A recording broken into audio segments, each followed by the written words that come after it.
मोर्चा नई दिल्ली एवं आयुष्मती निशा मेश्राम मैडम, राष्ट्रीय प्रचारक राष्ट्रीय मूल्यवासी महिला संघ, मैं उनका जनपद भदोही में हार्दिक स्वागत अभिनंदन करता हूं। और जनपद भदोही में जो भी सम्मानित कार्यकर्ता, समर्थक, डोनर यहाँ पे उपस्थित है, मैं उनका भी हार्दिक स्वागत अभिनंदन करता हूँ। साथियों, ये कार्यक्रम निर्धारित 2 बजे से है, लेकिन कंटिन्यू हर जगह आप लोगों का इतना लगाव है कि हर जगह स्वागत के लिए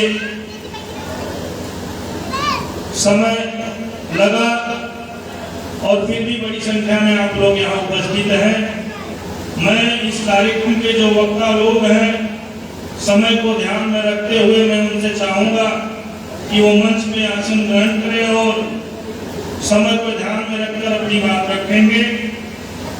माननीय लालमणि यादव जी, जिला अध्यक्ष बीएमपी भदोही, माननीय राजू सोनकर जी, बीएमपी जिला उपाध्यक्ष भदोही, माननीय आशीष शास्त्री, बीएमपी कार्यकारी भदोही, माननीय उमाकांत गौतम, बहुजन क्रांति मोर्चा जिला संयोजक भदोही, माननीय पप्पू गौतम, अत्याचार निवारण शक्ति भदोही, माननीय कैलाश गौतम, भारत मुक्ति मोर्चा जिला अध्यक्ष भदोही, आयुष्मती रैना देवी, मूल निवासी महिला संघ भदोही, कैसर अली अंसारी, मुस्लिम मोर्चा जिला अध्यक्ष भदोही, माननीय मोहम्मद अजीज अंसारी, मुस्लिम मोर्चा जिला उपाध्यक्ष भदोही, माननीय शकील अहमद, मुस्लिम मोर्चा जिला कोषाध्यक्ष भदोही, माननीय ओम प्रकाश गौतम, बीएमपी जिला उपाध्यक्ष भदोही, माननीय डॉक्टर देश बिंद, बीएचएमएस सरस्वती सरबत खानी भदोही, माननीय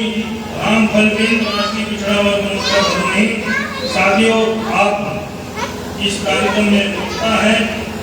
विशिष्ट अतिथि के तौर पे माननीय डॉक्टर राजकुमार पाल, श्रीपुर ज्ञानपुर भदोही, एडवोकेट रमेश चंद्र गौतम, भरतपुर भदोही, एडवोकेट सुशील शास्त्री। और इस कार्यक्रम के प्रमुख उपस्थित माननीय विजय कुमार बिंद, सांसद प्रतिनिधि ज्ञानपुर भदोही। आप मंच पे अपना आसन ग्रहण करें और कार्यक्रम को सुचारू रूप से ये माला रख दीजिए। हाँ, बोलो कैलाश।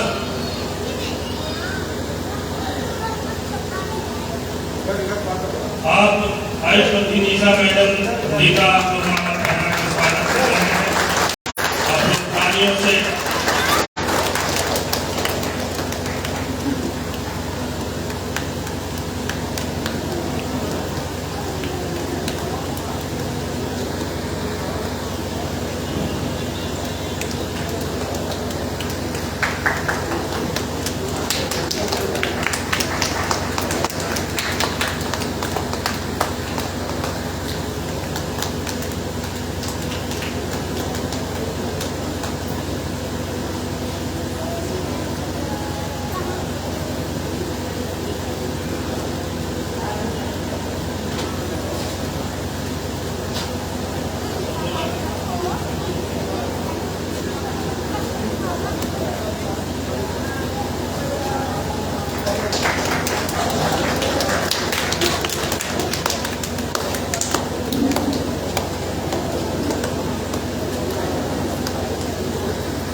इस कार्यक्रम के नाटक रानी दर्शनधारी में आपको आमंत्रित करना चाहूँगा।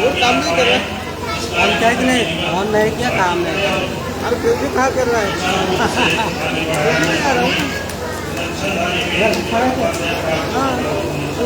आएगा देखो, लाइव चलाना है, इसको ऊपर लगाना है, ठीक है।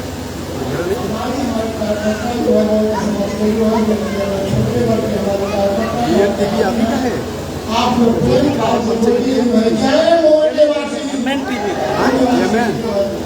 हम ये कहना चाहते हैं कि हमारे छोटे वर्ग वाले हैं, सब लोग एक हो जाए। जब तक ये लोग एक नहीं होंगे तब तक हम लोग कुछ नहीं कर पाएंगे।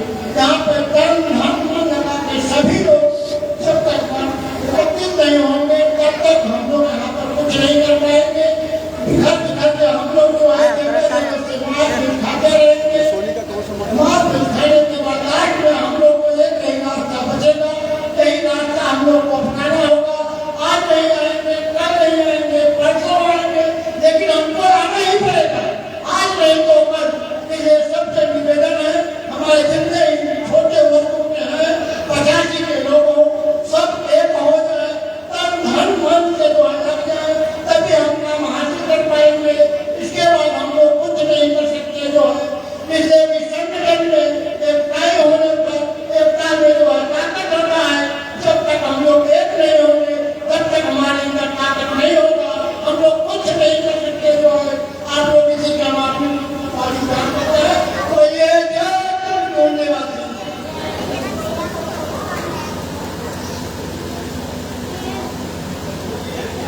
दूसरा जिला संयोजक, मैं चाहूँगा कि 2 मिनट में अपनी बात रखें, समय को ध्यान में रखें।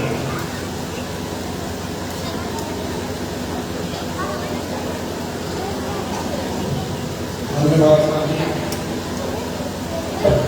साथियों, आज जो ईवीएम परिवर्तन यात्रा भदोही जिले में आया है, ये 21 फरवरी 2023 से महाराष्ट्र में परिवर्तन यात्रा चल रही थी। उत्तर प्रदेश के पूर्वांचल में 21 मार्च को पहुंची है और आज 22 मार्च 2023 को भदोही जिले में परिवर्तन यात्रा पहुंची है। ये परिवर्तन यात्रा पूरे 1 साल की परिवर्तन यात्रा है। कन्याकुमारी से कश्मीर तक चलेगी और साथियों, आरएसएस बीजेपी के माध्यम से ईवीएम में घोटाला करके हमारे बहुजन समाज को गुलाम बनाया जा रहा है। ईवीएम भंडाफोड़ परिवर्तन यात्रा कन्याकुमारी से कश्मीर तक यात्रा चल रही है और साथियों, सन 2000 के पहले किसी पार्टी को पूर्ण बहुमत नहीं मिलता था, मगर 2004 से पूर्ण बहुमत मिलना शुरू हो गया। 2004-2009 में कांग्रेस के माध्यम से चुनाव जीता गया। इसके बाद बीजेपी 2014 में चुनाव जीती। इसके बाद 2019 में साथियों, इतना भयानक षड्यंत्र चल रहा है भारत में, कोई राजनीतिक पार्टी या कोई संगठन नहीं बोल रहा है, क्योंकि इतनी भयानक बात भारत में चल रहा है। 2014 में ये लोग लॉलीपॉप दिए थे 15 लाख रुपए का, उससे ज्यादा सीट 2019 में लाए ये लोग, क्योंकि 2019 में महागठबंधन उत्तर प्रदेश में सपा बसपा किया था। सपा बसपा के लोग एकदम निराश हो गए। 2014 से ज्यादा सीट 2019 में उन लोगों को आया। यानी साथियों, सिद्ध होता है ईवीएम मशीन में घोटाला करके एक मनमानी सरकार बन रही है और हमारे बहुजन समाज के लाखों सदन पार्टी इतनी, मगर कोई ईवीएम पे गौरव नहीं कर रहा है, केवल मुंह से बोल रहे हैं, सड़क पे कोई नहीं कर रहा है। आज हमारे राष्ट्रीय अध्यक्ष माननीय राम साहब पूरे देश में घूम घूम कर बता रहे हैं कि ईवीएम मशीन में घोटाला हो रहा है। साथियों, आप लोग को पूरे जिले में हम लोग मेहनत में ये कार्य करता, मगर साथियों पूर्वांचल पहले हमारे परिवर्तन यात्रा हम लोगों को थोड़ा समय कम मिला, नहीं वो बहुत बड़ा कार्यक्रम होता। फिर भी साथियों हम लोग मेहनत किए कि हमारे साथ भदोही जिले में पहली बार आ रहे हैं। मगर साथियों, ईवीएम मशीन जो है, ईवीएम मशीन चोर है और चुनाव आयोग चोरों का सरकार है। इसलिए हमारे साथ पूरे देश में परिवर्तन यात्रा चला रहे हैं। आप लोग कंधे से कंधा लगाकर राष्ट्रीय अध्यक्ष में राम साहब को सहयोग करें, अन्यथा जितनी पार्टी जितनी संगठन साथी कोई साथ देने वाला नहीं है। समय बहुत ज्यादा हो गया है, हमारे वक्ता बहुत ज्यादा है, साहब को भी सुनना है। ठीक है साथियों, मैं अपनी बात यहीं पर विराम देता हूँ। जय भीम, जय भारत, जय मूल निवासी।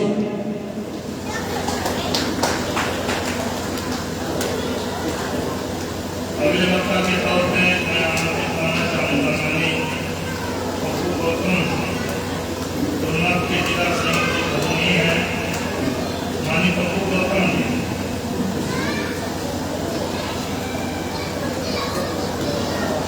धन्यवाद सर। आज साहब के द्वारा पूरे देश में ईवीएम मशीन का भंडाफोड़ परिवर्तन यात्रा साहब लेकर चले हैं।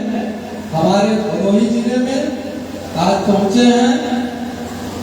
साथियों, इसके पहले जो भी चुनाव 2000 के पहले जो भी चुनाव होते थे उस चुनाव में किसी की कोई बहुमत की सरकार नहीं करती थी। लेकिन साथियों 2004 के बाद जो चुनाव हुए ईवीएम से, उसमें इतनी बड़ी धांधली करके ये देश के बीजेपी कांग्रेस के लोग इतनी बड़ी धांधली करके साथियों चुनाव को पूर्ण बहुमत की सरकार बनाए, इसमें हेरा फेरी करके साथियों ये बहुत गलत बात है साथियों, ऐसा नहीं होना चाहिए। ये लोकतंत्र की हत्या है। कितना भी चुनाव, कैसा भी चुनाव आज करा लो, अगर बैलेट पेपर से चुनाव हो जाए साथियों तो पूर्ण बहुमत सरकार किसी की भी नहीं बनेगी साथियों। लेकिन ये EVM machine Narendra Modi, BJP के लोग ये सत्ता में आने के लिए पूरा लोकतंत्र, पूरे देश की पूरे सिस्टम को खत्म करने की साजिश रच दी है साथियों। इसलिए इस ईवीएम मशीन को उखाड़ फेंकने की जरूरत है साथियों। इसको जो है कि बंद कराने की जरूरत है साथियों। इसके लिए हमारे साहब जी बहुत कठिन परिश्रम करके चल रहे हैं, दिन रात एक करके। हम सभी पार्टी संगठन के लोगों को एक मंच पे आकर के इसका विरोध करना होगा और इसके विरोध में इस मशीन को बंद करवाना होगा साथ ही इसके बारे में जानना होगा साथ। अगर ये मशीन नहीं बंद होती है तो हमारा कोई भी चीज बचने वाला नहीं। सारा हक अधिकार, सारे प्राइवेटाइजेशन होते जा रहे हैं। सब सरकार सत्ता में आकर पूर्ण बहुमत की सरकार सत्ता में आकर के सारे हक अधिकार हमारे छीने जा रहे हैं। अरे आज नहीं जागेंगे तो कब जागेंगे हम लोग? क्या सब कुछ चला जाएगा तब जागेंगे?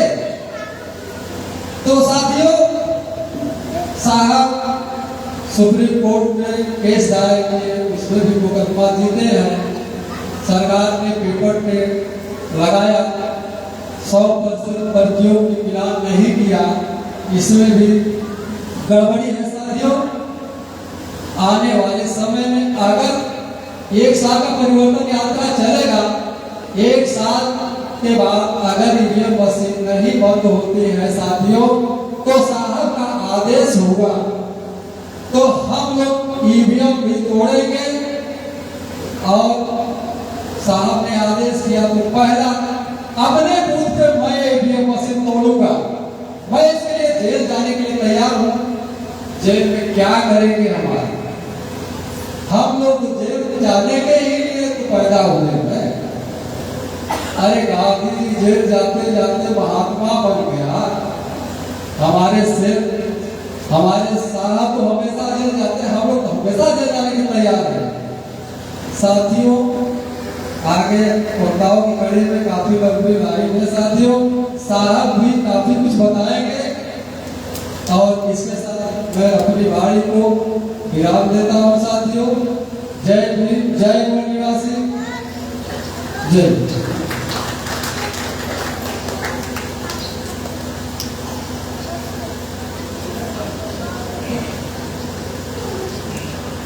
माननीय डॉक्टर राजकुमार पाल, एडवोकेट रमेशन गौतम और माननीय विजय कुमार बिंदी, अगर आप यहाँ उपस्थित हैं तो मंच में अपना आसन ग्रहण करें।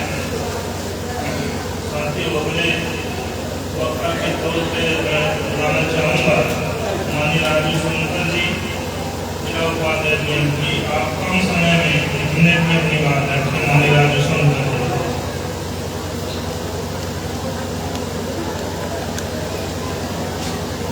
सभी साथियों का मैं आभार व्यक्त करता हूँ। हमारे बीच में आदरणीय माननीय श्री वार्ड साहब जी बैठे हैं। आप लोगों को ईवीएम भंडाफोड़ राष्ट्रव्यापी विरोध यात्रा पार्ट 2 के रूप बताएंगे और आप लोग उनकी बातों को तहे दिल से स्वागत करेंगे, इसी के लिए मैं आप लोगों से निवेदन करूंगा। और जो बताएंगे उन्हीं के बताए पर हमको यह कार्य करना है, तभी हमें भारत का यह यात्रा सफल यात्रा कहेंगे। और इस सफल यात्रा में हमको काम करने के लिए संगठित और सहयोग करना पड़ेगा।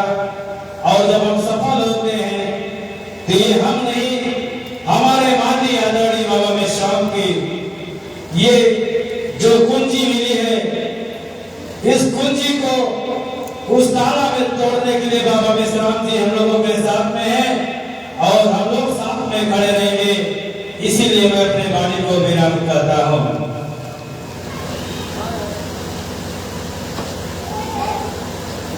धन्यवाद साथियों। के वक्ता के तौर पे मैं बुलाना चाहूँगा माननीय मोहम्मद कैसर अली अंसारी जी, राष्ट्रीय मुस्लिम मोर्चा भदोही से। आप आए अपनी बात करके।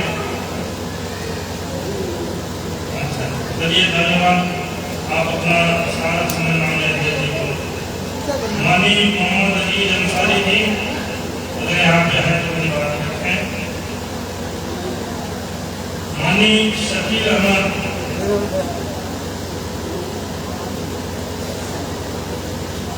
Doctor JS. सिंह जी, अगर आप यहाँ उपस्थित हैं तो मैं आपको आमंत्रित करता हूँ कि आप आए अपनी बात रखें। माननीय डॉक्टर जे.एस. सिंह जी नहीं,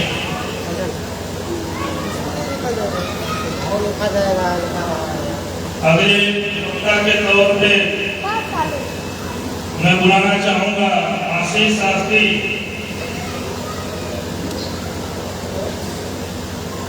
कार्यकारी जिलाध्यक्ष भदोही। कम समय में अपनी बात रखें।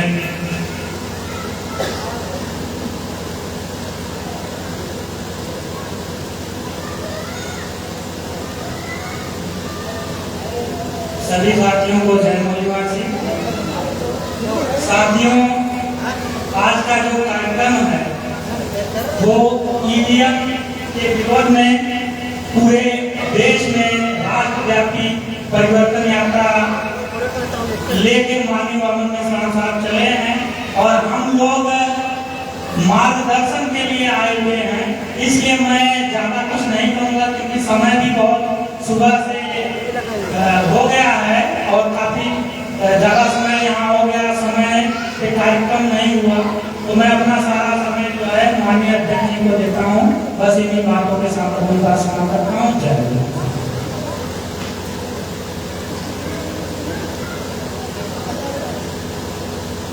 धन्यवाद। विशिष्ट अतिथि के तौर पे मैं डॉक्टर राजकुमार पाल जी, अगर आप उपस्थित हैं तो आए अपनी बात रखें। डॉक्टर राजकुमार पाल जी,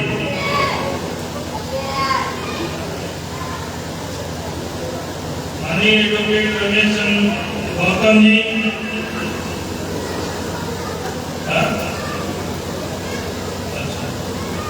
चलिए साथियों, समय ज्यादा हो गया है। हम लोग ज्यादातर माननीय राष्ट्रीय अध्यक्ष महोदय को सुनना चाहते हैं, तो मैं आमंत्रित करना चाहूँगा आयुष्मती निशा मेश्राम मैडम जी को कि आप आए जनपद भदोही वासियों को ये जो विषय है इस संदर्भ में मार्गदर्शन करें। आयुष्मती निशा मेश्राम मैडम, आप लोग तालियों से स्वागत करें।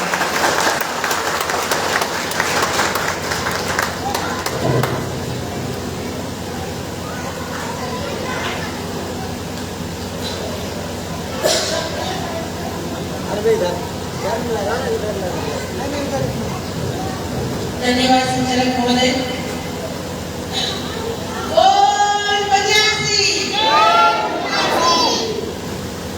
भदोही में आज कार्यक्रम होने जा रहा है। भारत मुस्लिम मोर्चा, बहुजन क्रांति मोर्चा की तरफ से आज राष्ट्रव्यापी परिवर्तन यात्रा चार्ज के लिए इधर रखा दे, सब पास हो रहना चार्ज कैसे लगाए। कि ये यात्रा ऐसे तो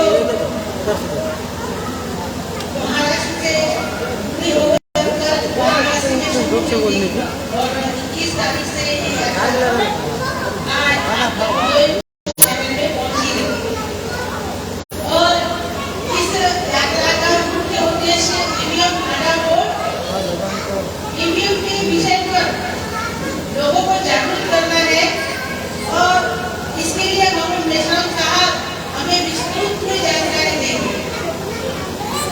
अब क्या कर रहे भाई? हम लोग जब यहाँ आए तो आप लोग जोर जोर से एक नारा लगा रहे थे, कौन सा?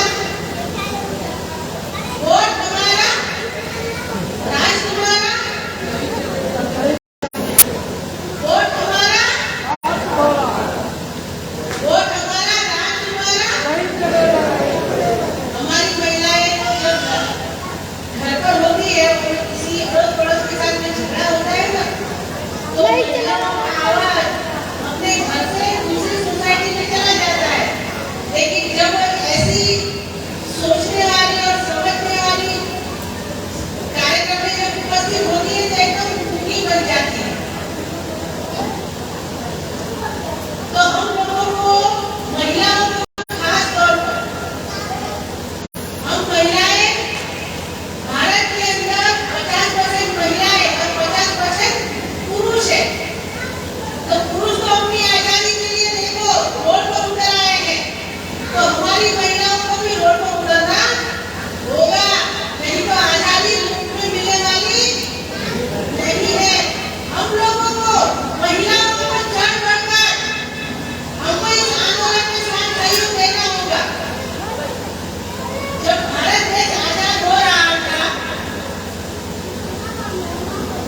सपा वाले, ये बीजेपी वाले, क्या बोलते हैं, सपा वाले, बीएसपी वाले, आम आदमी पार्टी, ये ममता बनर्जी कैसे जीत जाती है?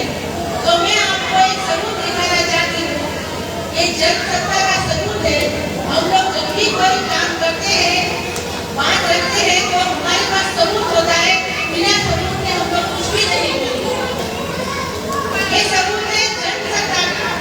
इसके अंदर लिखा हुआ है, पढ़कर आपको सुनाती हूँ कि हैकर का दावा है भारत के चुनाव में ईवीएम से हुई छेड़छाड़, ईवीएम से हुई छेड़छाड़, कई राजनीतिक दल प्रतिनिधि हैं शामिल। हैकर ने दावा किया कि उसने 2014 से लेकर तमाम चुनावों में ईवीएम को हैक करने का काम किया। उनका कहना है कि हैकिंग के लिए सिर्फ बीजेपी ही नहीं बल्कि कांग्रेस भी शामिल है और ऐसी छोटी-छोटी दूसरी भी पार्टियां शामिल है। लेकिन वो जो पार्टियां हैं, अगर मैं यहाँ से नाम लूंगी तो उनको बहुत मिर्ची लग जाती है। तो मैं आपको कहना चाहती हूँ, ये ईवीएम जो मशीन है, इसके अंदर घोटाला होता है, किस तरह से होता है, वो अगर मिश्रा साहब उनको विस्तृत में जानकारी देंगे। आप सभी लोग मोबाइल यूज करते हो ना, तो मोबाइल के अंदर ब्लूटूथ है। आपको किसी का भी डेटा ट्रांसफर करना होता है, तो आप ब्लूटूथ शुरू करते हो और सामने वाले को भी कहते हो ना कि ब्लूटूथ शुरू कर। तो ब्लूटूथ जैसे शुरू करते हैं, आपका डेटा ट्रांसफर हो जाता है।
गधे का सिंबल वहाँ पर स्क्रीन पर नजर आएगा।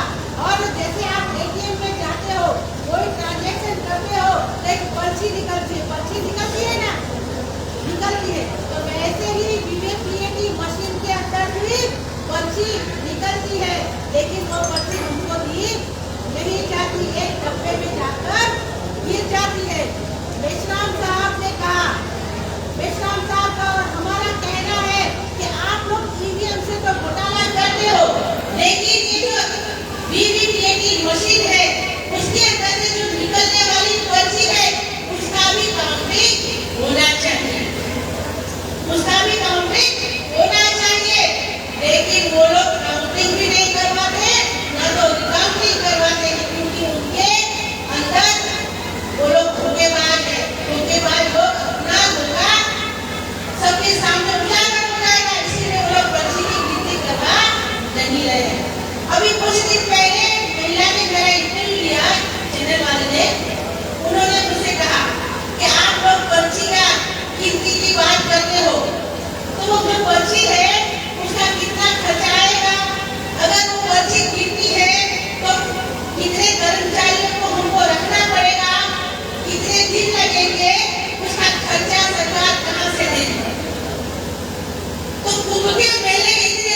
कार्यकर्ता इधर उधर घूम रहे हैं, सभी लोग हाल के अंदर आ जाएं। इतने कार्यकर्ता, पदाधिकारी, समर्थक, जो भी लोग बाहर कार्यक्रम सुनने के लिए आ रहे हैं वो हाल के अंदर आ जाएं।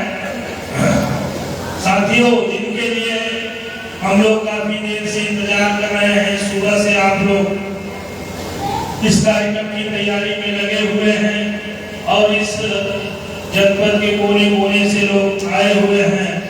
आदरणीय माननीय सम्मानीय वामन मेश्राम साहब, राष्ट्रीय अध्यक्ष भारत मुक्ति मोर्चा, राष्ट्रीय संयोजक बहुजन क्रांति मोर्चा, नई दिल्ली, मैं आपको आमंत्रित करना चाहूंगा कि ये कन्याकुमारी से कश्मीर तक जो ईवीएम भंडाफोड़ राष्ट्रव्यापी परिवर्तन यात्रा पार्ट 2 चल रही है, आपके नेतृत्व में आप जनपद भदोही में हम लोग का मार्गदर्शन करने के लिए आए हैं। तो इस ईवीएम भंडाफोड़ राष्ट्रव्यापी परिवर्तन यात्रा के उद्देश्य, मकसद, संदेश को हम लोगों को विस्तृत जानकारी देने का मार्गदर्शन करें। आदरणीय वामन मेश्राम साहब, राष्ट्रीय अध्यक्ष भारत मुक्ति मोर्चा, नई दिल्ली, आप लोग तालियों से जो है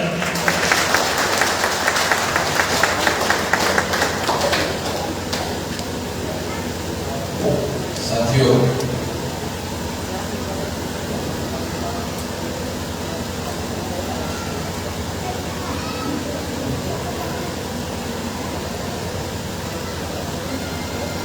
भारत मुक्ति मोर्चा के द्वारा और बहुजन क्रांति मोर्चा के द्वारा आज भदोही में ईवीएम भंडाफोड़ परिवर्तन यात्रा हुआ है। यह परिवर्तन यात्रा कन्याकुमारी से कश्मीर तक चलने वाली है और कन्याकुमारी से कश्मीर तक चलने वाली जो परिवर्तन यात्रा है, ईवीएम भंडाफोड़ परिवर्तन यात्रा है, ये यात्रा आज भदोही में आ पहुंची। साथियों, ये जो परिवर्तन यात्रा है, ये 21 फरवरी 2022 से शुरू होकर 21 फरवरी 2024 तक साल भर चलने वाली, अरे 365 दिन से ये चलने वाली है। तो ये छोटा मोटा अभियान नहीं है, ये बहुत बड़ा विशाल अभियान है। इसलिए इस अभियान में ईवीएम भंडाफोड़ परिवर्तन यात्रा का विषय क्यों चुना गया है? खड़ी क्यों इधर आ जाओ, बैठो, आ जाओ, खुद बैठ जाओ, बिठाओ, बिठाओ, शिकायत के लिए लगाई। आप लोगों के बैठने के लिए तो कुर्सियां लाएंगे। साथियों, ईवीएम भंडाफोड़ परिवर्तन यात्रा पार्ट 2 क्यों चलाई जा रही है? तो ये पार्ट 1 भी हम लोगों ने कश्मीर से कन्याकुमारी तक चलाई थी और इसके बारे में जागरण भी किया गया था। मगर ईवीएम भंडाफोड़ पार्ट 2 का यात्रा शुरू होने के पीछे का मतलब ये है, चलाने के पीछे का मतलब ये है, उद्देश्य है कि 2024 में भी ईवीएम मशीन के द्वारा आप लोगों के वोटों की चोरी होने वाली है। मगर आप लोगों को आपके वोटों की चोरी होने वाली है, ये बताइए।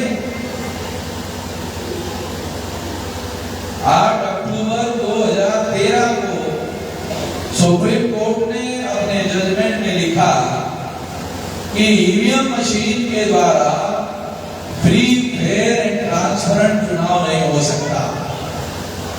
फ्री का मतलब है भ्रष्टाचार मुक्त नहीं हो सकता, फेयर का मतलब है निष्पक्ष नहीं हो सकता, ट्रांसपेरेंट का मतलब है पारदर्शी नहीं हो सकता।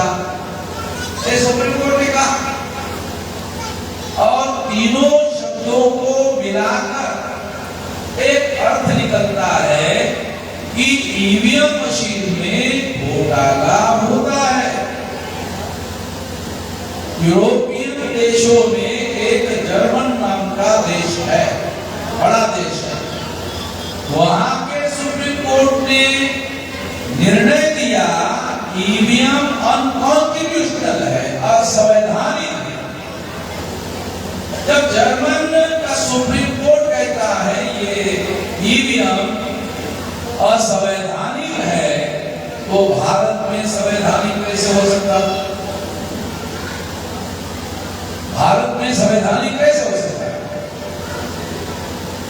अगर जर्मन का सुप्रीम कोर्ट कहता है असंवैधानिक है, तो भारत का सुप्रीम कोर्ट भी ये कहता है कि फ्री फेयर एंड ट्रांसपेरेंट नहीं हो सकता। इसका मतलब है घोटाला होता है, और घोटाला करना गैर कानूनी है, घोटाला करना असंवैधानिक है।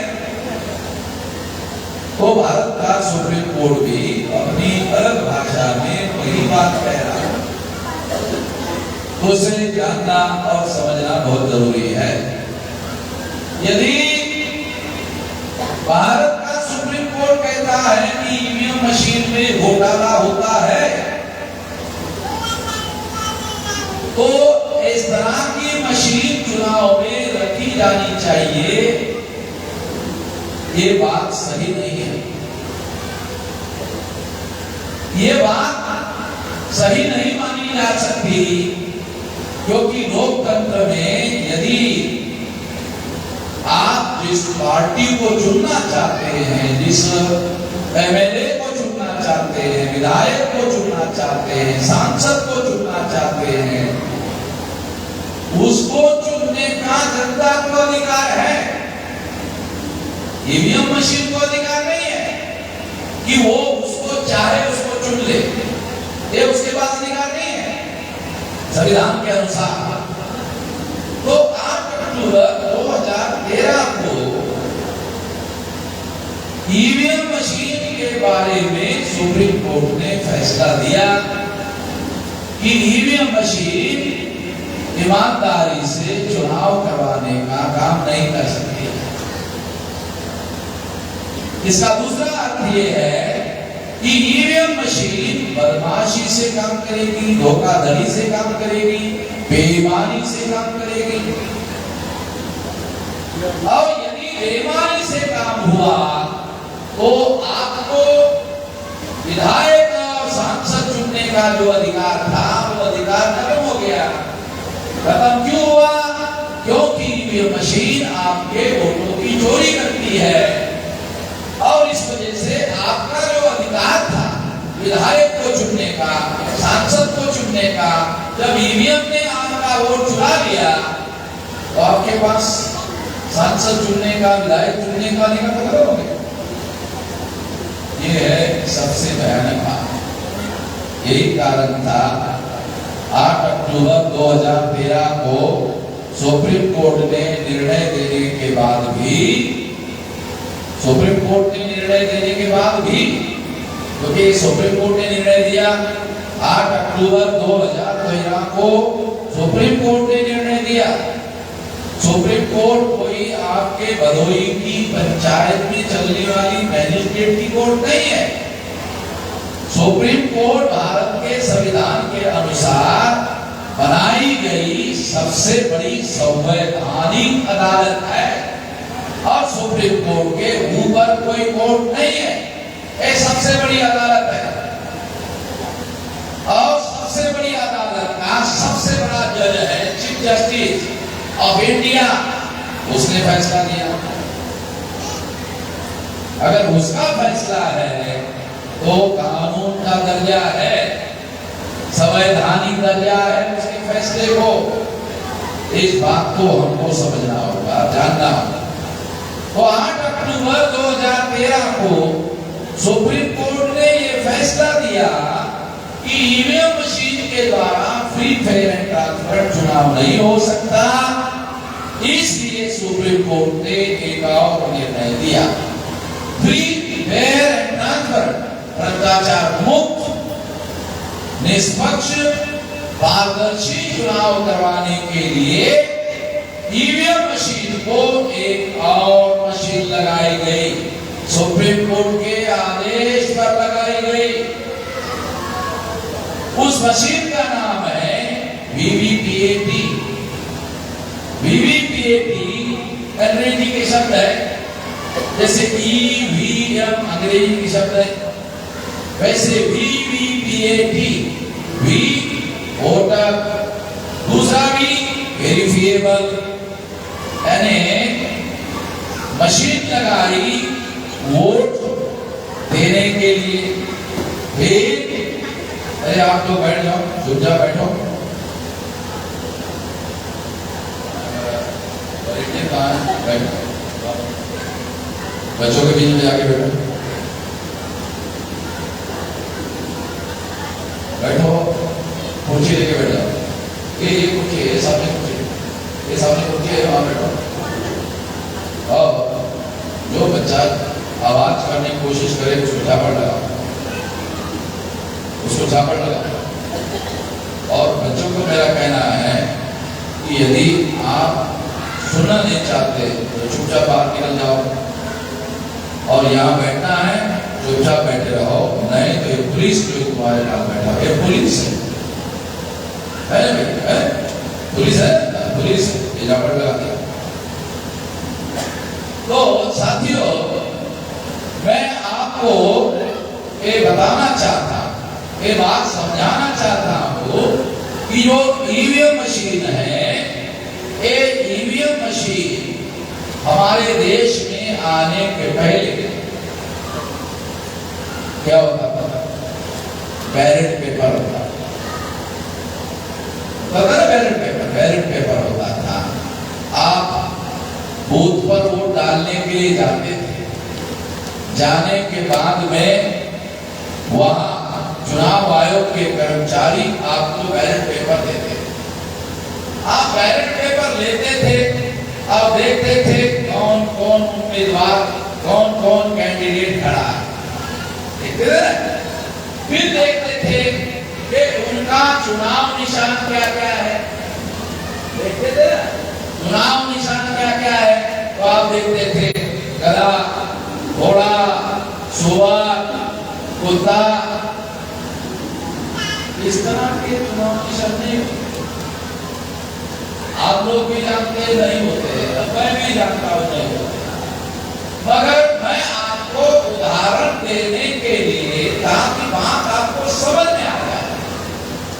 सवाल मेरे समझने का नहीं है, सवाल आप लोगों के समझने का है। समझाने के लिए मैं आपको उदाहरण दे रहा हूं।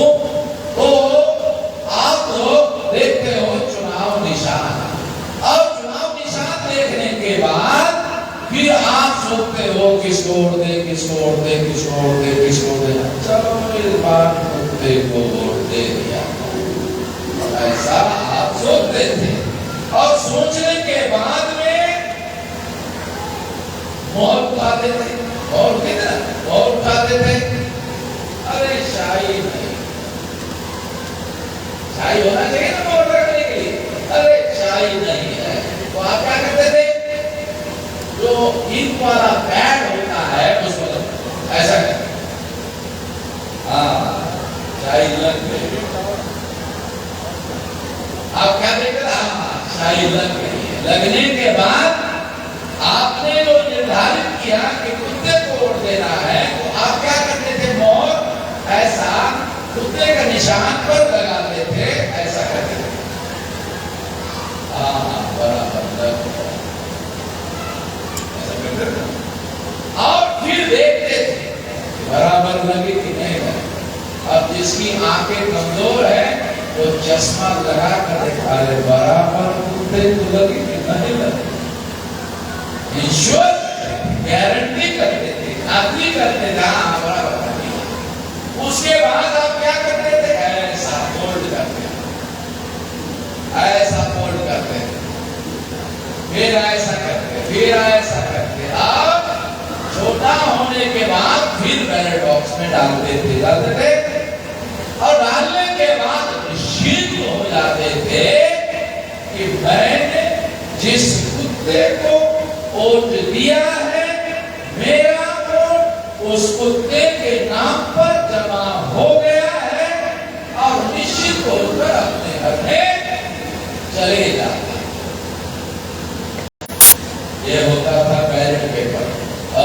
ईवीएम आई। अब ईवीएम आई 2004 में 2009 में आप वोट डालने के लिए गए, आपने बटन दबाया, तो जैसे बैलेट पेपर पर चुनाव निशान दोनों आंखों से आप देखते थे और आंखों से देखते हुए मोहर लगाते थे, लगी कि नहीं लगी उसको दोबारा देखते थे और खातरी करते थे कि बराबर लग गई है। इस तरह से आप ये काम करते थे। मगर ईवीएम मशीन में जब आप वोट बटन दबाते थे 2004 में, बटन कहां लगा दिखाई नहीं दिया। पंजे पर लगा, कमल के फूल पर लगा, साइकिल पर लगा, हाथी पर लगा, कहां लगा दिखाई नहीं देता था। 2009 दिखाई नहीं देता था। अब दिखाई नहीं देता था तो जो वोट देने वाला आदमी है वो क्या कर रहा था? अरे मेरा वोट कहां है? मैंने तो इधर लगाया, वोट जो है कहां पे? वो वोटर इधर उधर देखता। चुनाव आयोग के कर्मचारी आते, उसको कहते इधर उधर क्या देख रहे हैं, उनका दिखाई नहीं दिया, इसलिए मैंने सोचा इधर तो नहीं गिरा, इधर तो नहीं गिरा, देख रहा है। तो कर्मचारी कहता है बटन दबाया ना, हो गया, हो गया, हाँ हो गया। इधर से आए थे, हाँ इधर चले। तो वो जब जाता तो कंफ्यूज होकर जाता था, पता नहीं सर मेरा वोट गया कि नहीं गया कि किसको गया, क्योंकि बैलेट पेपर पर तो आंखों से दिखाई देता था, ईवीएम में 2004-2009 में दिखाई नहीं देता। इस बात को लेकर डॉक्टर सुब्रमण्यम स्वामी जो आज भारतीय जनता पार्टी में राज्यसभा के मेंबर है, उन्होंने सुप्रीम कोर्ट में जाकर केस किया और सुप्रीम कोर्ट में सारे डॉक्यूमेंट्री एविडेंस दिए कि ईवीएम में घोटाला होता है, सबूत दिए।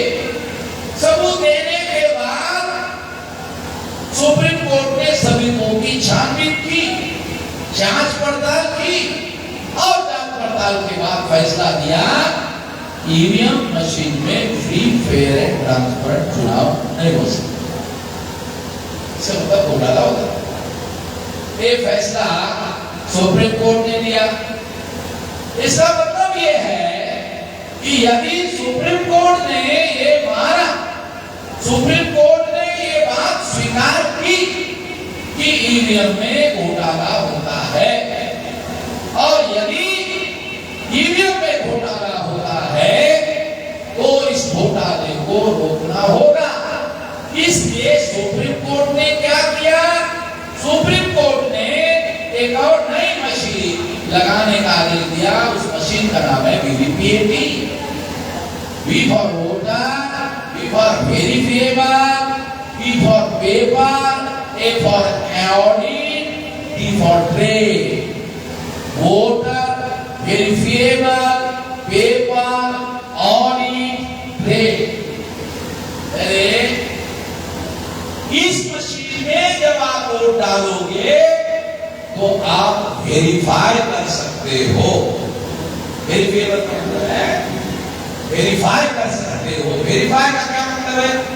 आपने 2004 में 2009 में बटन दबाया था, आंखों से दिखाई नहीं दिया। 2014 में जब पेपर ट्रेल मशीन लगी, आपने बटन दबाया, दबाते ही आपको आंखों से दिखाई दिया। 14 में आपको आंखों से दिखाई दिया।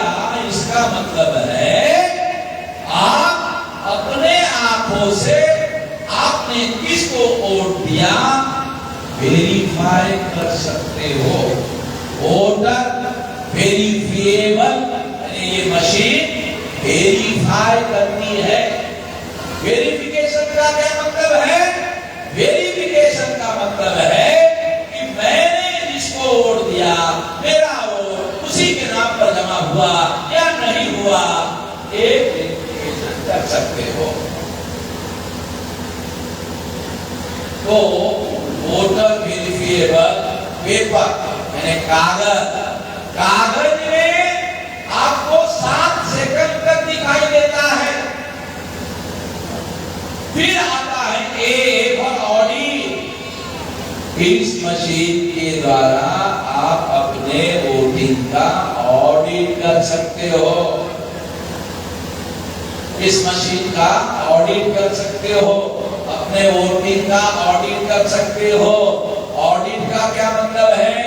कागज का टुकड़ा गिरकर मशीन में चला गया, चले जाने के बाद में क्या हुआ? चले जाने के बाद में यदि राम नारायण यादव चुनाव लड़ रहे थे,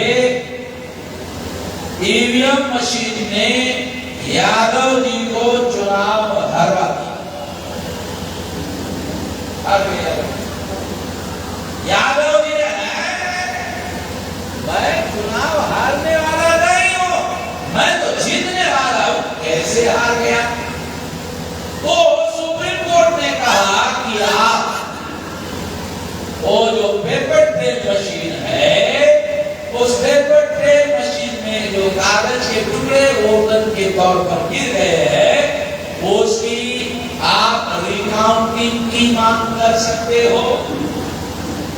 तो रिकाउंटिंग का ऑर्डर सुप्रीम कोर्ट का है, कलेक्टर को करना पड़ता है, जिलाधिकारी को करना पड़ता है, वो होगा।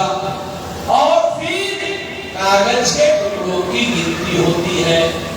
गिनती होने के बाद आपके वोटों का ऑडिट होता है। और इस ऑडिट की वजह से क्या होता है कि ईवीएम में ऑडिट का सिस्टम नहीं है, पेपर ट्रेल मशीन में ऑडिट का सिस्टम है। ईवीएम मशीन में क्या क्या आपने वोट दिया, पहली बात। इलेक्ट्रॉनिक वोटिंग मशीन में आपका वोट जमा हो गया, दूसरी बात। तीसरी बात, इलेक्ट्रॉनिक वोटिंग मशीन में जब आपका वोट जमा होता है तो वहां कागज होता है क्या? नहीं होता। इसका मतलब है इलेक्ट्रॉनिक रिकॉर्ड। इलेक्ट्रॉनिक रिकॉर्ड आंखों से दिखाई देता है? नहीं दिखाई देता है। इसका फिजिकल एविडेंस है? नहीं है। जैसे बैलेट पेपर का फिजिकल एविडेंस होता है, भौतिक सबूत होता है। भौतिक सबूत का मतलब क्या है? दो है। एक आंखों से दिखाई देना, भौतिक होने का सबूत है। तो इसका वजन है, चाहे कितना भी हो, अगर इसका वजन है तो भौतिक सबूत है। मगर इलेक्ट्रॉनिक रिकॉर्ड, ईवीएम मशीन में जो आपका वोट जमा होता है वो केवल इलेक्ट्रॉनिक रिकॉर्ड है, वो आंखों से दिखाई नहीं देता, उसका कोई वजन नहीं है। और विशेष बात, आपका वोट इलेक्ट्रॉनिक रिकॉर्ड सारे दुनिया के लोग कहते हैं ट्रांसफरेबल है। एक आदमी के नाम को दिया हुआ वोट दूसरे व्यक्ति के नाम पर ट्रांसफर किया जा सकता है। सारी दुनिया के एक्सपर्ट मानते हैं। आप लोगों के पास मोबाइल होगा, बहुत लोगों के पास मोबाइल होता है आजकल। आपने मोबाइल में मैसेज टाइप किया, राम नारायण ने मैसेज टाइप किया, राम नरेश यादव को भेज दिया, जाता ना? जैसे जाता ही जाता। आपने यहाँ टाइप किया, राम नरेश ने नाम ये प्रवेश यादव को भेज दिया, जाता है, वायर है, इलेक्ट्रिक की लाइन है, फिर भी जाता। अगर आप अमेरिका में है, अमेरिका से भदोई में मैसेज भेजा जाता, भदोई से अमेरिका में भेजा जाता। अरे तो भदोई से अमेरिका में जाता है, भदोई में मशीन की रीवी मांग, भदोई के अंदर भदोई में नहीं जा सकता, अमेरिका में जाता है, भदोई के अंदर ही भदोई में नहीं जा सकता। तो जो जाता है वो आंखों से दिखाई नहीं देता फिर भी जाता है, जाता आप भेजते हो दिखाई नहीं देता फिर भी पहुंच जाता है। तो उसी तरह से ईवीएम मशीन में जो डाटा, क्या डाटा आपने वोट दिया, आपका वोट डाटा के रूप में जमा हो गया, वो जमा हुआ रिकॉर्ड वोट यादव जी का वोट त्यागी जी के नाम पर, मौर्य जी के नाम पर ट्रांसफर हो गया। यादव जी चुनाव जीतना चाहिए, मौर्य जी चुनाव जीत गए, यादव जी चुनाव। तो ईवीएम मशीन जिसको चाहे चुनाव जितवा सकती है, जिसको चाहे चुनाव हरा सकती है। आपकी जानकारी के लिए बता दें, सोनिया गांधी, राहुल गांधी रायबरेली और अमेठी से चुनाव लड़े ना, पीछे आपकी यूपी का है, इसलिए यूपी का बता लड़ेगी ना। सोनिया गांधी चुनाव जीत गई, राहुल गांधी चुनाव हार गए, हारेगी नहीं? जीत गए राहुल गांधी, राष्ट्रीय अध्यक्ष है, फिर भी हार गए। तो आप लोगों को ये बात कोई काल्पनिक बातें नहीं है। और सुप्रीम कोर्ट का जो निर्णय है, एक फ्री फेयर एंड ट्रांसपेरेंट चुनाव नहीं हो सकता है, सुप्रीम कोर्ट का जजमेंट है, ये सुप्रीम कोर्ट का जजमेंट है। मैं कोई अपनी बात नहीं कह रहा हूं, ये सुप्रीम कोर्ट का निर्णय है, ये लिखा हुआ है, ये लिखा हुआ है। और इसमें ये बात लिखी हुई है। मैं थोड़ा अंग्रेजी में आपको नोटिस सुनाता हूं तो आपको पता चलेगा। बाकी मैं आपको प्रिसाइज बता रहा हूं, क्या लिखा है? From the materials placed by both the sides we are satisfied that the paper trade is an indispensable requirement of a free and fair election. The confidence of the voters in the EVMs can be achieved only with the introduction of the paper trade. EVMs with VVPAT system ensure the accuracy of voting system with an intent to have full transparency in the system and to restore the confidence of the voters. It is necessary to set up EVMs with the VVPAT system because vote is nothing but an act of expression which has immense importance in the democratic system. ये clearly लिख रहा है कि supreme court कहता है free fair and transparent चुनाव नहीं हो सकता, ये करवाने के लिए पेपर ट्रेल लगाया। ये चीज आपको बताया।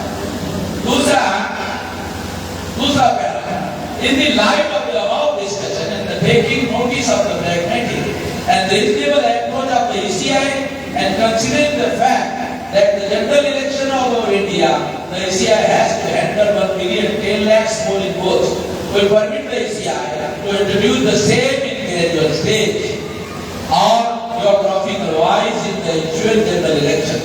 The area, states or actual booths are to be decided by the ECI and the ECI is free to implement the same in a phased manner. We appreciate the efforts and good gesture made by the ECI in introduction to the same.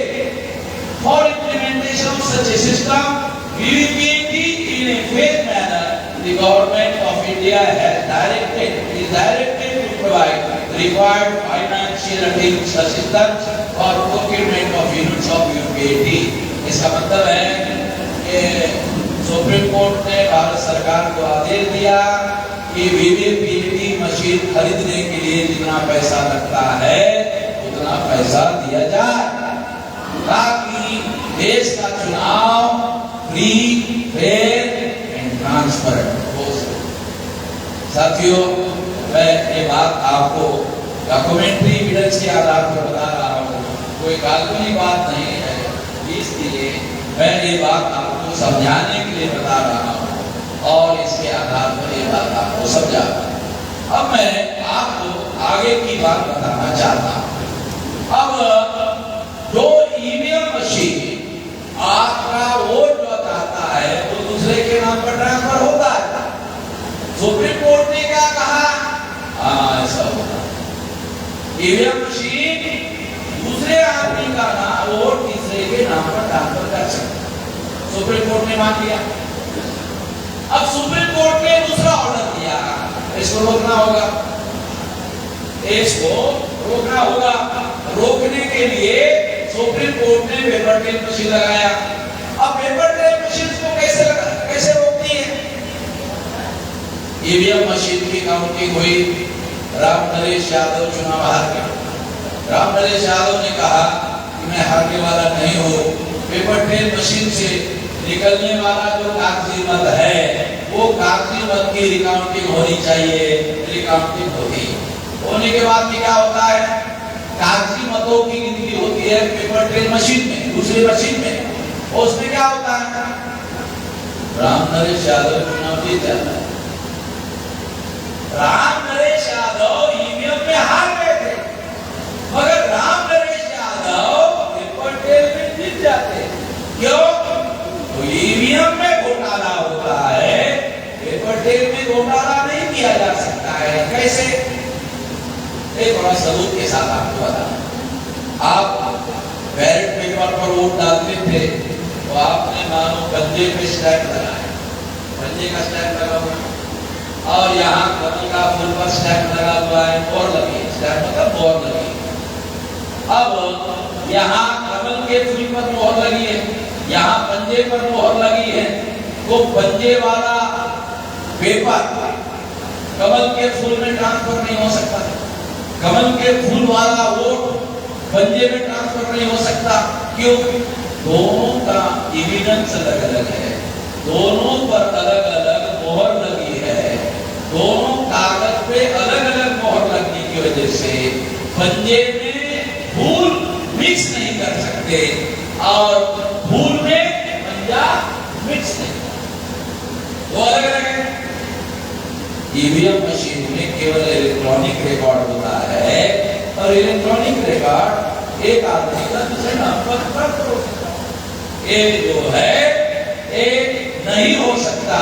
इसलिए paper trail machine में जो कागज के टुकड़े पड़ते हैं उसमें घोटाला पकड़ने की व्यवस्था सुप्रीम कोर्ट ने की। जब घोटाला पकड़ने की व्यवस्था की तब ईवीएम लगाने का आदेश दिया। अब आगे क्या हुआ? 2014 में पेपर ट्रेल मशीन लगा, आप वोट डालने के लिए गए, आपने किसको वोट डाला आपको आंखों से दिखाई दिया। कितना परसेंटेज लगाया चुनाव आयोग ने? 0.33%। आधा परसेंट नहीं लगाया, 99.67% नहीं लगाया, लगभग नहीं लगाया। 2014 को नहीं लगाया, 2015 को नहीं लगाया, 2016 को नहीं लगाया। जब नहीं लगाया तो मैं सुप्रीम कोर्ट में गया। ये सुप्रीम कोर्ट का जजमेंट है। मैं सुप्रीम कोर्ट में गया कि चुनाव आयोग ने सुप्रीम कोर्ट के आदेश का उल्लंघन किया।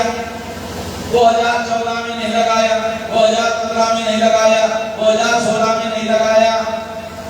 तो मैं सुप्रीम कोर्ट में गया और सुप्रीम कोर्ट ने 24 अप्रैल 2017 को मेरे केस में मेरे फेवर में निर्णय दिया। मैंने सुप्रीम कोर्ट को कहा, माननीय supreme court, honourable supreme court, आपने आदेश दिया था 8 अक्टूबर 2013 को, चुनाव आयोग ने आपके आदेश पर अमल नहीं किया और इस वजह से ईवीएम में घोटाला बदस्तूर जारी है। इसको रोकने के लिए आपने पेपर ट्रेल मशीन लगाया था, मगर चुनाव आयोग ने पेपर ट्रेल लगाया नहीं, तो घोटाला रुकेगा कैसे? घोटाला रुकेगा कैसे? घोटाला रोकना होगा। घोटाला रोकने के लिए पेपर ट्रेल मशीन लगाया। तो इस तरह से पेपर ट्रेल मशीन ना लगने की वजह से, पेपर ट्रेल मशीन ना लगाने की वजह से ईवीएम में घोटाला 14 में हुआ, 15 में हुआ, 16 में हुआ। मेरे केस में सुप्रीम कोर्ट ने निर्णय दिया 2019 के लोकसभा चुनाव में 100% पेपर ट्रेल लगाना होगा। 2019 के लोकसभा चुनाव में आप सुनकर हैरान हो जाओगे, 13 lakh paper trail machine, EVM machine को मैंने लगवाई। मुझे लगता किसी को पता है? यहाँ बैठे हुए किसी भी आदमी को पता नहीं है कि ईवीएम मशीन को पेपर ट्रेल मशीन, घोटाला पकड़ने वाली मशीन मैंने लगवाई। इसका ऑर्डर है सुप्रीम कोर्ट का। और किसी अखबार ने इस खबर को नहीं छापा, किसी टीवी वाले ने खबर नहीं छापा। अगर पंडित जी पेशाब हो जाते वो भी सारे खबर छापते कि पंडित जी पेशाब हो गए।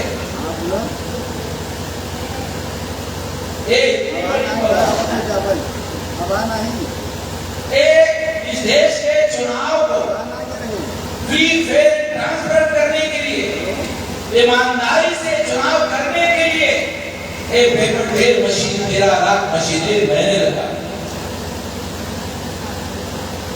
और लोकतंत्र को बचाने का काम किया। मैंने ऑर्डर तो लाया, मगर चुनाव आयोग ने 0.33% लगाया 2014 में, 2015 में नहीं लगाया, 16 में नहीं लगाया, 17 में आदेश दिया, 2019 में 13 लाख मशीन। जब 13 लाख पेपर ट्रेल मशीन लगी, नरेंद्र मोदी प्रधानमंत्री थे, नरेंद्र मोदी ने कांग्रेस के लोगों को संपर्क किया और कहा कि अब तो पेपर ट्रेल मशीन लग गई, अब तो घोटाला पकड़ने वाली मशीन लग गई, अब तो 2019 के चुनाव में मैं चुनाव जीत नहीं पाऊंगा। मगर आपने 2004 में घोटाला किया, आपने 2009 में घोटाला किया, 2 बार आपने घोटाला करके सरकार बनाई और आपका हमारा समझौता हुआ। हमने ये कहा था कि 2009 में आपने घोटाला किया, 2004 में आपने घोटाला किया, अब सारे देश की जनता को बता देंगे। तो कांग्रेस ने, आप लोगों ने कहा, हमको कहा कि आप जनता को बताओ। तो हमने कहा नहीं बताएंगे, क्यों नहीं बताएंगे, धोखाधड़ी हो रही है, बताएंगे। तो आपने हमको कहा 2 बार तुम घोटाला कर, 2 बार हमने घोटाला किया, 2 बार तुम घोटाला कर देगा। अब तो चुप रहो।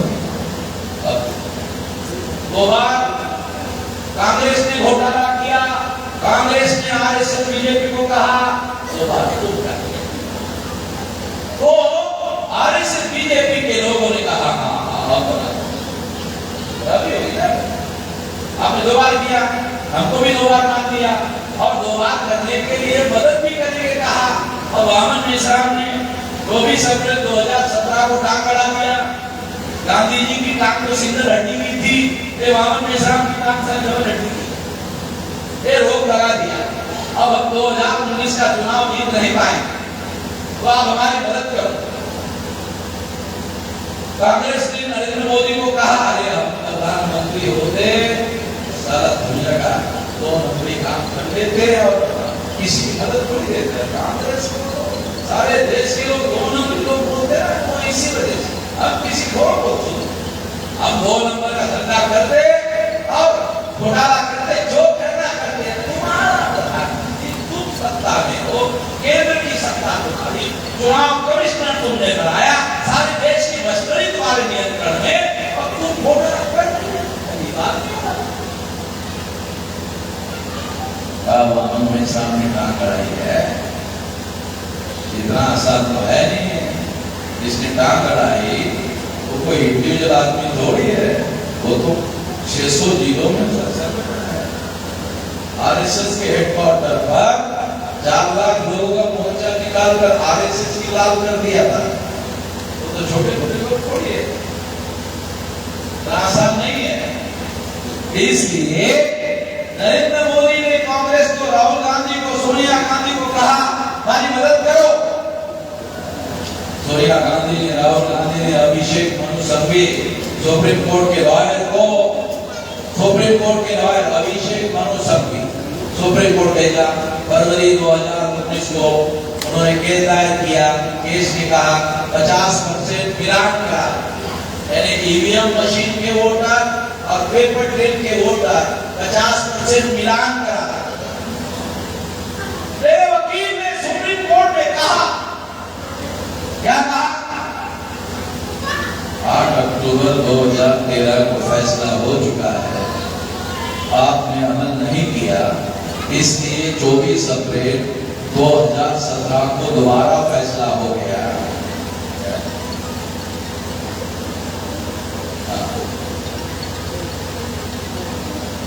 2017 को भी फैसला हो गया है, और अगर फैसला हो गया है तो अब 2019 में दोबारा इस केस को सुप्रीम कोर्ट में लेकर जाने का कोई कारण है नहीं। एक केस, एक संवैधानिक प्रश्न है, सुप्रीम कोर्ट में गया, सुप्रीम कोर्ट ने फैसला दे दिया, उसी इशू पर दोबारा सुप्रीम कोर्ट में जाने का क्या मतलब है? मेरे वकील ने सुप्रीम कोर्ट में सवाल किया। एक केस लेने बन रही है, इसकी हियरिंग नहीं होनी चाहिए। चीफ जस्टिस होते रंजन गोगोई, रंजन गोगोई पर एक औरत ने आरोप लगाया कि इसने मेरा विनय भंग किया, प्रेशर में आ गया। दूसरे नंबर का चीफ जस्टिस था जस्टिस बोबड़े, जो जस्टिस गोगोई के बाद चीफ जस्टिस होने वाला था, और इसका दादा आरएसएस का वकीलों के संगठन का संस्थापक अध्यक्ष था। उसका पोता जस्टिस बोबड़े सुप्रीम कोर्ट में दूसरे नंबर का जज था। मैं महाराष्ट्र का रहने वाला हूँ, नागपुर का, तो वो भी नागपुर का तुम्हें करता है। जस्टिस बोबड़े ने 7 जज का बेंच बिठाया, जस्टिस रंजन गोगोई को निर्दोष छोड़ दिया। इसका मतलब है कि उस औरत ने जस्टिस गोगोई पर आरोप लगाया, झूठा था। अगर उस औरत का आरोप झूठा था तो उसकी इंक्वायरी करने के लिए जस्टिस पटनायक का जज बनाया, और जस्टिस पटनायक को कहा गया कि जांच करो। जस्टिस पटनायक ने उस औरत को निर्दोष छोड़ दिया, आरोप करने वाला भी निर्दोष, आरोपी भी निर्दोष। ऐसा जुडिशियल हिस्ट्री में दुनिया के कहीं हुआ। अगर रंजन गोगोई चीफ जस्टिस निर्दोष है, इसका मतलब उस औरत ने झूठा आरोप लगाया। अब अगर झूठा आरोप लगाया, इसका मतलब है वो औरत दोषी है। अगर वो औरत दोषी है तो जस्टिस पटनायक ने उसे निर्दोष क्यों छोड़ा? और उसको निर्दोष छोड़ा, दोनों को निर्दोष छोड़ा। जब खबर आई, मैंने खबर पढ़ी, मैंने खबर देखी और पढ़ने के बाद मैं इस नतीजे पर पहुंचा, पर्दे के पीछे खिचड़ी पक गई, पर्दे के पीछे खिचड़ी पक गई। और 8 अप्रैल 2019 को सुप्रीम कोर्ट ने निर्णय दिया, जस्टिस गोगोई ने निर्णय दिया कि कांग्रेस के लोगों का यह कहना कि 50% मिलान करा दो, नहीं होगा, 1% होगा। 11% जजमेंट सुप्रीम कोर्ट ने क्यों दिया? मेरा जो जजमेंट था रिकाउंटिंग का 24 अप्रैल 2017 का, अगर सुप्रीम कोर्ट फैसला नहीं देता तो मेरे निर्णय के अनुसार रिकाउंटिंग करना पड़ता, और रिकाउंटिंग करते तो नरेंद्र मोदी चुनाव आ जाते। तो दूसरा जजमेंट लाया गया 1% का। अब चुनाव आयोग को मौका मिल गया ये कहने का, कि आपका जजमेंट पुराना है, ये नया जजमेंट आया है 1% का, अब हम 1% वाला अमल करेंगे। आपका निर्णय पुराना हो गया और ये नया निर्णय आया है, हम इस पर अमल करेंगे। तो 1% के आधार पर ये चुनाव हुआ, और आरएसएस बीजेपी ने इतना भ्रष्टाचार किया, इतना भ्रष्टाचार किया, इतना भ्रष्टाचार किया चुनाव आयोग डर गया, चुनाव आयोग डर गया और उसने पेपर ट्रेल मशीन का कागजी डाटा 24 सितंबर 2019 को डिस्ट्रॉय कर दिया। ये सारे के सारे मेरे पास सबूत है, इतने सबूत, डॉक्यूमेंट्री सबूत है। चुनाव आयोग ने लिख कर दिया 24 सितंबर 2019 को ईवीएम मशीन के घोटाला पकड़ने वाली मशीन के सबूत, पेपर ट्रेल मशीन के सबूत 24 सितंबर 2019 को चुनाव आयोग ने डिस्ट्रॉय कर दिया। चुनाव आयोग को पूछा कि ये पेपर ट्रेल का डाटा कितना मैंने रखना कानूनन लिखा हुआ है 94 बी इलेक्शन कंडक्ट रूल के अनुसार 12 महीने डाटा रखना पड़ता है। 24 सितंबर तक 12 महीने होते हैं, कितने? 4 महीने में ही इलेक्शन कमीशन ने डाटा डिस्ट्रॉय कर दिया। क्यों डिस्ट्रॉय कर दिया? क्योंकि इलेक्शन कमीशन को मालूम था पेपर ट्रेल मशीन में घोटाला ईवीएम में हुआ, उसके सारे डॉक्यूमेंट्री एविडेंस है। ये डॉक्यूमेंट्री एविडेंस अगर डिस्ट्रॉय नहीं किए गए तो अपने साथ सुप्रीम कोर्ट में जाएंगे, पेपर ट्रेल मशीन को सीज करने का ऑर्डर लाएंगे, रिकॉर्ड डेट की बात करेंगे, जरा घोटाला पकड़ा जाएगा। आप लोगों को और एक बात बहुत भयंकर बात, आप लोगों को पता है कि कौन से तारीख को नरेंद्र मोदी ने कोविड का पाबंदी लगाया?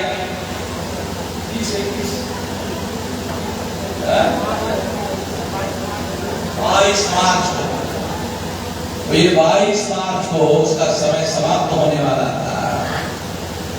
इस हिसाब से उन्होंने क्या किया, 22 मार्च से कोविड के नाम पर नरेंद्र मोदी ने पाबंदी लगाई। पाबंदी लगाने का परिणाम ये हुआ कि ये जो घोटाले का मामला जिस पर सुप्रीम कोर्ट ने सबूत देने के लिए कहा, सुप्रीम कोर्ट ये सबूत करने का कोविड का ऑर्डर देने के आधार पर हुआ और इस तरह से सुप्रीम कोर्ट में हियरिंग बंद हो गई। सुप्रीम कोर्ट में केस रजिस्टर बंद हो गया, केस हियरिंग बंद हो गया और सुप्रीम कोर्ट ने कहा कि अगर हियरिंग करेंगे तो हम मर जाएंगे।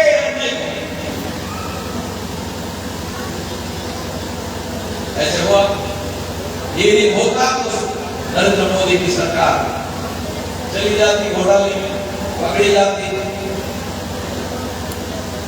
ये सारा का सारा डॉक्यूमेंट्री एविडेंस हमारे पास है। इसलिए ये जो नरेंद्र मोदी की सरकार 2014 में बनी, एक घोटाले से बनी। नरेंद्र मोदी घोटाले से बना हुआ प्रधानमंत्री है, ये मैं रानिया कह रहा हूँ। बहुत सारे लोग नरेंद्र मोदी पर, भाजपा पर छोटे छोटे आरोप कर रहे हैं और उनको भाजपा वाले एफआईआर दाखिल करके अरेस्ट कर रहे हैं। मैं कई सालों से बोल रहा हूँ, सब मेरे खिलाफ व्यवहार नहीं कर रहे, मेरे खिलाफ व्यवहार नहीं कर रहे। क्यों? उनको मालूम है मोहम्मद निजाम के पास सारे के सारे ये सबूत है। लेने के देने पर जाएंगे। जब मैं गुजरात की जेल में गया तो गुजरात में जाने से डरते हैं, तो गुजरात की जेल में गया। असिस्टेंट पुलिस कमिश्नर मेरे पास आया, कहने लगा आज तो आप हीरो हो गए। मैंने कहा गांधी जी ने अकेले जेल में जाते जाते हीरो बनने का ठेका दे दिया। अब जेल में गए और हीरो हो गए तो आपको क्या तकलीफ? हम अपनी लड़ाई के लिए जेल में जा रहे हैं भाई, कोई चोरी चकारी ठगी थोड़ी कर रहे हैं। हमको संविधान को बचाने के लिए और लोकतंत्र को बचाने के लिए, देश को बचाने के लिए अगर शांतिपूर्ण परिवर्तन देश में होने से रोका जाएगा तो लोग हत्यात्मक आंदोलन करेंगे। अगर लोग हत्यात्मक आंदोलन करेंगे देश खतरे में पड़ेगा। तो देश बचाने का अभियान है। लोगों को शांतिपूर्ण तरीके से सत्ता में परिवर्तन का अधिकार इसीलिए संविधान ने दिया। अगर इस देश का शासक वर्ग ब्राह्मण शांतिपूर्ण तरीके से परिवर्तन होने से रोकने का काम करेगा तो जनता हथियार उठाएगी, उसे कोई रोक नहीं सकता, क्योंकि तुम शांतिपूर्ण परिवर्तन करने देने की जो व्यवस्था संविधान में है होने दे रहे हो। इसलिए साथियों ये बात बहुत सीरियस है, बहुत गंभीर। अभी मैं जब आया था तो मुझे एक जानकारी मिली कि हमारे SC ST OBC के कुछ अधिकारी है, SC ST OBC माइनॉरिटी कुछ अधिकारी है, वो अधिकारी कह रहे हैं, क्या कह रहे हैं? अब इलेक्शन कंडक्ट करते हैं, वहां में साहब जो बोल रहे हैं वो सच नहीं है। हम इलेक्शन कंडक्ट करते हैं, ऐसा जो मोहम्मद मिश्रा बोलते हैं ऐसा नहीं होता है। SC ST OBC माइनॉरिटी के जो अधिकारी इस शासक पर ब्राह्मण ने लगाए हैं वो बोल रहे हैं, वो देखिए वो जो SC ST OBC माइनॉरिटी के जो अधिकारी है वो गले की औलाद। क्यों? अरे दिमाग हो, सुप्रीम कोर्ट ने फैसला दिया, मोहम्मद मिश्रा ने नहीं दिया। सुप्रीम कोर्ट का चीफ जस्टिस जिसने फैसला दिया सारे दस्तावेजों की छानबीन करने के बाद दिया, उसके बाद कह रहा है घोटाला होता है। तुम कौन? तुम्हारे पास कोई संवैधानिक अथॉरिटी है क्या? किसी अथॉरिटी को, किसी जिलाधिकारी के अधीन काम करने वाले कर्मचारी को ईवीएम मशीन वेरीफाई करने का अधिकार है? पूछो, किसी भी अधिकारी को पूछो कि क्या तुम जो अधिकारी हो तुमको ईवीएम मशीन वेरीफाई करने का अधिकार है? कोई अधिकार नहीं है। किस आधार पर कह रहे हो? सुप्रीम कोर्ट के पास संवैधानिक अधिकार है। सुप्रीम कोर्ट ने चुनाव आयोग को कहा तुम बाहर कह रहे हो ईवीएम मशीन निर्दोष है, बाहर कह रहे, इधर आओ, इधर सुप्रीम कोर्ट में चुनाव आयोग के वकील को सुप्रीम कोर्ट ने बुलाया और कहा ईवीएम मशीन निर्दोष बताओ। चुनाव आयोग का वकील ईवीएम मशीन को सुप्रीम कोर्ट में निर्दोष साबित नहीं कर पाया, वो अखबार में बयान देता है चुनाव कमिश्नर। उधर है भाई छानबीन करने का, वो अखबार वाले छानबीन कर रहे क्या? मेरी अकेली की खबर छाप रहे। तो मैं तुमको चुनौती देता हूँ कि टीवी वाले एक साइड में चुनाव कमिश्नर को बिठा, एक साइड में मुझे बिठा ले, जो मैं सवाल पूछता हूं उसका जवाब दे। ये बोल रहे हैं कि हमने इलेक्शन कंडक्ट करवाया, हमारे SC ST OBC माइनॉरिटी के जो अधिकारी है। मैं आपको बताता हूं मेरे पास 112 अधिकारियों की लिस्ट है, IAS IPS अधिकारियों की, जिन्होंने इलेक्शन कंडक्ट करवाया। उन्होंने चुनाव आयोग को 17 सवाल पूछे और कहा घोटाला होता है, इसको जवाब दो। 2 साल हो गए चुनाव आयोग ने अभी तक कोई जवाब नहीं दिया। जिन अधिकारियों ने IAS IPS अधिकारियों ने इलेक्शन कंडक्ट करवाया, तुम बोल रहे हो IAS IPS नहीं, जो तुम बोल रहे हो सारे गधे की औलाद, हमारे जो लोग हैं नस्ल गधे की औलाद है। अरे मेरे पास 112 IAS IPS अधिकारियों की लिस्ट है जिन्होंने 17 साल चुनाव आयोग को पूछे, एक भी सवाल का जवाब चुनाव आयोग ने नहीं दिया। तो भी तो चुनाव कंडक्ट करने वाले अधिकारी थे, उन्होंने भी लिखा हमने भी चुनाव कंडक्ट करवाया। मगर जो अधिकारी तुमको बोल रहे थे याद रखिए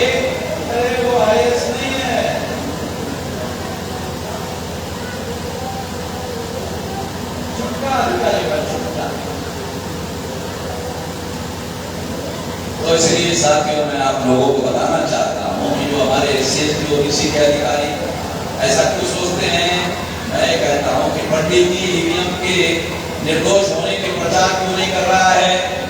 पंडित SC OBC माइनॉरिटी के अधिकारियों को ईवीएम निर्दोष है इसके प्रचार में क्यों लगाया, क्योंकि वो जानते हैं कि SC OBC माइनॉरिटी के जो अधिकारी है वो क्या बोलते हैं, अरे यार अगर हम लोग ऐसा कहें तो साली हमारी नौकरी खत्म पड़ जाएगी और हमारी रोजी रोटी चल रही है, साली रोजी रोटी खत्म हो जाएगी तो अहमद नेता को क्या है, वो तो अपना लड़ाई लड़ रहा है, हमारी तो सारी नौकरी चली जाएगी। तो हमको तो बोलना पड़ता है, हमको तो बोलना पड़ता है, झूठ भी बोलना पड़ता है। तो मैं आप लोगों को बताना चाहता हूँ जो SC OBC माइनॉरिटी के अधिकारी झूठ बोल रहे हैं, अरे वो समझ ले वो जिस समाज का प्रतिनिधित्व करते हैं उसका सारा का सारा समाज सत्यानाश हो जाएगा, ये समझ ले। उसकी आने वाली नस्लें खत्म हो जाएगी, पीढ़ियां बर्बाद हो जाएगी। इसको रोकना होगा। रोकने के लिए क्या करना होगा, चुनाव आयोग को भारत के संविधान ने फ्री फेयर एंड ट्रांसपेरेंट चुनाव संपन्न कराने के लिए सर्वाधिकार दिए। भारत सरकार भी उसमें हस्तक्षेप नहीं कर सकती, एटोनॉमस पावर। दूसरी बात, अगर चुनाव आयोग के पास अनियंत्रित अधिकार है तो वो ईमानदारी से काम भी कर सकता है जैसे टीएन सेशन ने किया था, मगर हर कमिश्नर टीएन सेशन नहीं होता है। दूसरे कमिश्नर इस अथॉरिटी का उपयोग करके घोटाला भी कर सकते हैं, दोनों बातें हो सकती हैं। इसलिए चुनाव कमीशन का निगरानी, नियंत्रण और निर्देशन सुप्रीम कोर्ट का 3 जज का पैनल करे। गलत काम होने के बाद गलत निर्णय लिया ऐसा फैसला लेने का काम ना करे। चुनाव चल रहा है, मिनट टू मिनट निगरानी करे, गलत होगा तो रोके और फ्री फेयर एंड ट्रांसपेरेंट चुनाव भारत की प्रजा का मौलिक अधिकार है, इंश्योर करे, गारंटी दे। आर्टिकल 32 के तहत भारत के नागरिकों को ये अधिकार दिया गया है, सुप्रीम कोर्ट को भी पावर दिया गया है, वो नागरिकों के मौलिक अधिकारों की रक्षा करे। 3 जज का पैनल बनाकर निगरानी नियंत्रण करे। एक बात। दूसरा, ये देश में नहीं सारे दुनिया में डेमोक्रेसी में जो ऑर्डर होता है उसी को सरकार बनाने का, विधायक चुनने का, सांसद चुनने का अधिकार है। अब सरकार बनाने का बहुमत में किसकी सरकार लाना है, अल्पमत में किसकी सरकार लाना है, जनता का अधिकार है। तो इसलिए जनता के पास भी पावर होना चाहिए। एक पावर नागरिक लोगों की समिति होनी चाहिए, सेंट्रल लेवल पर, स्टेट लेवल पर, लोकसभा लेवल पर, विधानसभा लेवल पर, ताकि वो भी निगरानी नियंत्रण करने का काम करे और ये कानूनन हो, ये संवैधानिक हो। तो चुनाव आयोग के द्वारा घोटाला करने का काम नहीं होगा। चुनाव आयोग के पास ईवीएम मशीन खरीदने का अधिकार, आपको समझा होगा। चुनाव आयोग के पास ईवीएम मशीन खरीदने का अधिकार। तो चुनाव आयोग ने कंपनी वालों को बुलाया, क्या मशीन बना, कौन सी मशीन बनाई, कैसी बनाना है, तो हमने कैसी बनाना है, घोटाला करने वाली मशीन बनाना है। कौन सी मशीन बनाना है, घोटाला करने वाली मशीन बनाना है। तो कंपनी वाले ने क्या कहा, पैसा ज्यादा लगे, पैसा ज्यादा लगे। चुनाव आयोग ने पूछा क्यों लगेगा, करने वाली है, जब दुनिया भर का टेक्नोलॉजी लगाना पड़ेगा तब तो घोटाला होगा, ऐसे थोड़ी होगा। उसमें बहुत सारी टेक्नोलॉजी तो हमको ज्यादा खर्चा आएगा, तो हम सस्ते में कैसे देंगे, सस्ते में दे सकते। कंपनी ने चुनाव आयोग सस्ते में दे सकते, आप कैसे, ईवीएम मशीन हम ईमानदार बना दे रहे हैं। बनने वाली मशीन को ज्यादा खर्चा नहीं, ईमानदार मशीन नहीं चाहिए, हमें घोटाला करने वाली चाहिए। पैसा चाहे ज्यादा लग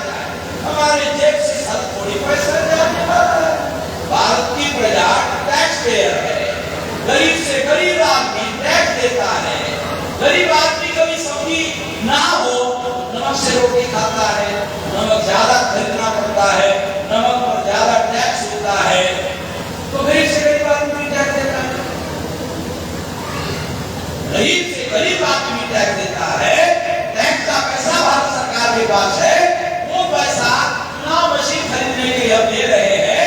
हमें सस्ती मशीन नहीं चाहिए, ईमानदार मशीन नहीं चाहिए, घोटाला करना।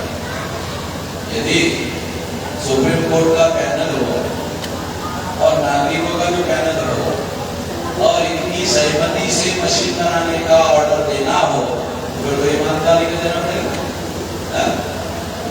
या सुप्रीम कोर्ट शामिल हो और नागरिकों का पैनल शामिल हो, फिर तो ईमानदार मशीन बनाने का आदेश देना पड़ेगा।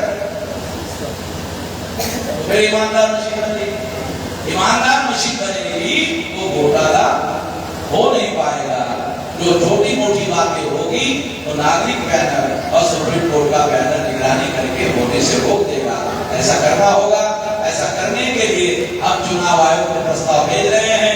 यदि चुनाव आयोग मानता है तो ठीक है, नहीं तो भारत बंद करेंगे, नहीं तो भारत बंद करेंगे।